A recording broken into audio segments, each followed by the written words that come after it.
여러분 안녕하십니까? 크립토토마토 오늘도 인사를 전해드리고 있습니다. 비트코인 지금 현재 가격은 9,737불, 나쁘지 않죠?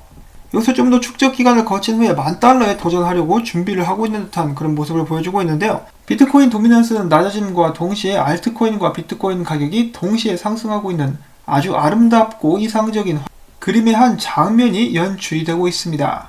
자, 첫 번째로는 국내 소식 보도록 하겠는데요. 이 암호화폐를 사려고 20대 청년이 무려 933억원어치의 엔화를 들고 나가다가 적발이 됐다고 합니다. 이런 식으로 71차례 허위 신고한 뒤 일본으로 돈을 가져갔다고 하는데요. 이 돈을 옮기던 사람, 이 A씨의 나이가 24살밖에 되지 않습니다. 이거 봤을 때 이 사람 같은 경우는 그냥 단순 운반책이라고 생각을 해볼 수가 있겠죠. 이 친구가 돈이 아무리 많아도 총합으로 옮긴 돈의 액수가 무려 933억원 정도가 된다고 하니까요.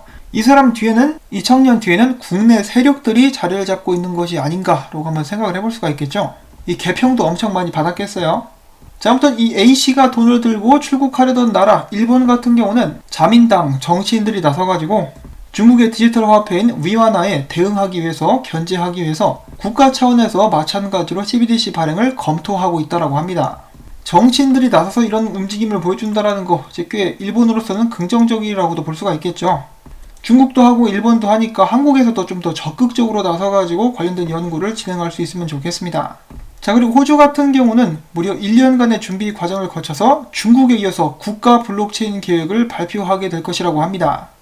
호주는 이를 통해서 신생 블록체인 산업을 세계적인 선두 기업으로 만들고 와인, 은행, 금융산업을 성장시키는 것을 목표로 하고 있다는 것이 미디어 측의 설명입니다. 전 세계 국가들 간의 블록체인 관련된 경쟁, 이제부터 시작이 아닌가 싶은데요.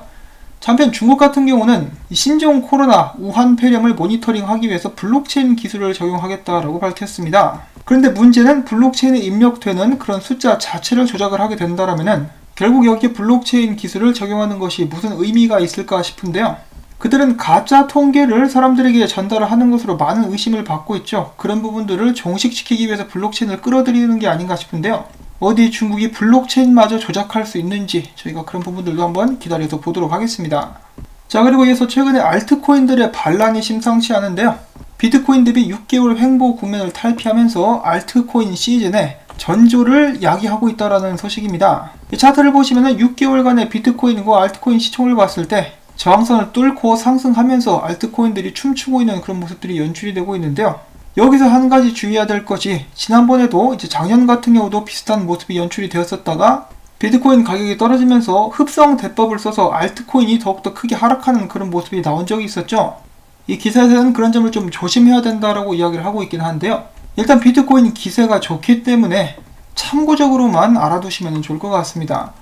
특히 비트코인 같은 경우는 이 도미넌스, 추세선을 뚫고 떨어지고 있는 모습 보여주고 있는데요. 최근 지지선도 깨면서 밑으로 하락하는 모습을 보여줬습니다. 다음 지지선 같은 경우는 63이 조금 더 넘는 그런 상황인데, 비트코인 도미넌스가 63대까지 떨어지게 되면 알트코인들 더욱더 열심히 달려줄 수 있지 않을까 하는 기대감이 부풀어지고 있습니다.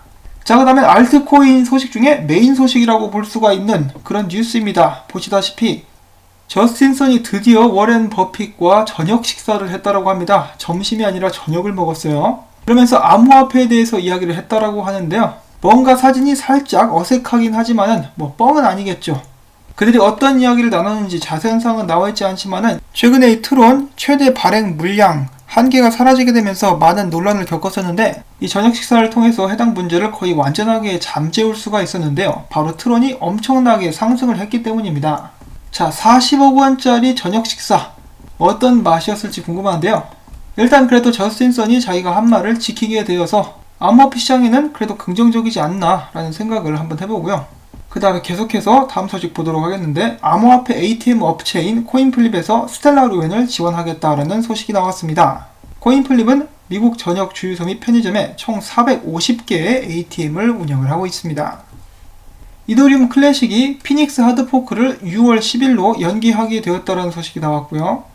그 다음으로는 최근에 계속해서 큰 상승이 예고되었었던 이더리움이 $200를 돌파 후 지속적으로 상승하고 있다는 긍정적인 소식입니다. 이더리움 1월 초 가격이 $127니까 벌써 많이 올랐죠. 현재까지 비트코인에 비해서 20% 이상 높은 실적을 보여주고 있습니다. 자, 그리고 안드로이드 폰을 사용하시는 분들께서는 이더리움 2.0 테스트넷을 실행하실 수 있다고 하는데요. 만약에 스마트폰에 2기가 200MB 여유 공간이 있으신 분들은 이더리움 1도 다운로드 할 수 있으셔가지고 일반 지갑보다 보안성을 더 높일 수 있다는 설명입니다. 암호화폐 결제 서비스 회사인 비트페이가 비트코인 지갑이나 거래소에서 대금 청구 및 지불을 할 수 있는 새로운 서비스를 출시할 예정입니다. 장점이 있다면은 상인들이 이제 그들이 선택한 지갑에서 결제 대금을 받을 수 있으며 소비자는 모든 지갑을 활용해서 거래를 할 수 있게 되는 편의성을 제공하게 된다는 것인데요. 이 서비스가 빛을 발할 수 있기 위해서는 다음 사안이 반드시 통과가 되어야 됩니다. 일단 미국에서는 그렇다는 말씀인데요. 월스트리트 블록체인 연합이 미국 국세청에 일정 금액 이하 암호화폐 결제 면세 처리를 요청했습니다. 지금 미국 같은 경우는 예를 들어 제가 비트코인을 사가지고 가격이 오른 상태에서 커피를 사 먹잖아요. 그럼 그 차액을 세금으로 보고를 해야 됩니다. 이런 식으로 조그마한 거 하나하나 다 따져버리면은 세금 때문에 상용화가 정말 어려워질 수가 있다는 것이죠. 미국 국세청이 부디 이런 부분들을 잘 이해를 하고 이런 면에서 협조를 좀 해줄 수 있기를 바라봅니다. 이 암호화폐 상용화 이루어져야 되지 않겠습니까? 그리고 미국이 따라하면은 다른 나라들도 따라하게 되겠죠. 자, 알트코인 상승들과 더불어 가지고 많은 유명 암호화폐 거래소들이 호황기를 누리고 있다고 합니다. 볼륨이 엄청나게 상승한 것인데요. 일본의 대표적 거래소인 리퀴드 같은 경우는 50%, 비트플라이어 50%, 비트스탬프 70%, 코인베이스는 80%이고 비트파이넥스는 90%, 크라켄 같은 경우는 무려 거래 볼륨이 120%나 상승을 했습니다. 이 암호화폐로 진정한 성공을 거두고 돈을 벌고 싶다라고 하면은 아무래도 이 정답은 암호화폐 투자보다는 암호화폐 거래소를 하나 차리는 것이 아닌가, 문득 그런 생각이 듭니다. 자, 다음은 이 블록체인 프레스 대한민국 암호화폐 미디어인데요. 크레이그 라이트와 서면으로 이렇게 인터뷰를 주고 받으실 수가 있었다라고 합니다.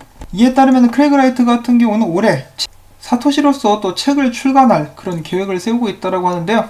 이 책에 대해서는 이제 자신이 비트코인 백서에 대한 설명을 다루겠고 나의 비전 등을 수록하겠다라고 합니다. 꽤 긴 인터뷰인데 관심 있으신 분들은 블록체인 프레스에 가셔가지고 읽어보시면 될 것 같은데요. 저는 크레이그 라이트를 또라이라고 생각을 하고 있기 때문에 관련된 소식을 전달을 하고 있긴 합니다만 그닥 그렇게 긍정적인 말씀을 드리기는 힘들 것 같습니다. 자, 크레이그 라이트 같은 경우는 최근에 이 비트코인과 비트코인 캐시가 비트코인 SB로부터 많은 관심과 자신의 데이터에 대한 계약상의 권한을 위반했다라면서 비트코인과 비트코인 캐시가 자신에게 1000억 달러를 빚졌다라는 말을 해가지고 또 크게 논란이 되고 있다라고 합니다. 언제는 또 둘 다 알아서 망할 거라고 이야기를 하더니 이번에는 자신에게 빚을 졌다. 이를 본 트위터의 한 사용자 크레이그 라이터가 이 가짜 사토시가 정신병원에서 금메달을 받았다라면서 이 상황을 비꼬고 있는 모습 확인을 해볼 수가 있었고요. 이 다음에는 바로 또 비트코인 소식으로 넘어가 보도록 하겠는데요. 벡트의 비트코인 선물 미결제 약정 규모가 역대 최고치를 갱신했다고 합니다. 이 미결제 약정 같은 경우는 이 선물 시장으로 들어올 돈이 굉장히 많다라는 것을 의미한다라고 저희가 작년에 한번 알아볼 수가 있었죠. 벡트 선물 시장으로 돈이 많이 들어올 준비를 하고 있다라고 제가 생각을 해볼 수가 있겠고요. 암호화폐 ATM 기기 업체 중에 하나인 비트코인 디팟 같은 경우는 지금 현재 500대 ATM 기기를 운영을 하고 있는데 올해 안에 2배인 1000대까지 늘릴 것이다 라고 이야기를 했다라고 합니다. 그만큼 지금 비트코인 ATM 기기가 잘 나가고 있다라고도 볼 수가 있겠죠. 사용자들이 늘어나고 있는가 봅니다. 자, 어제 브릿지2 인수를 발표하면서 많은 화제를 모았었던 IC그룹이 최근에 그들의 사업 로드맵에서 벡트를 핵심 사업으로 소개를 했다라는 소식입니다. 전 세계에서 두 번째로 큰 증권 거래소인 뉴욕 스탁 익스체인지를 소유하고 있는 IC그룹, 이제는 암호화폐 쪽에 올인을 하는 것은 아닌가라는 기대감이 일어나게 되는데요. 앞으로 이 주식시장에서 많은 돈들이 암호화폐 시장으로 밀려 들어올 수 있으면 정말 좋겠습니다. 자, 한편 비트코인은 최근에 완전한 추세 전환을 이루면서 계속해서 상승을 이어나가고 있는데요.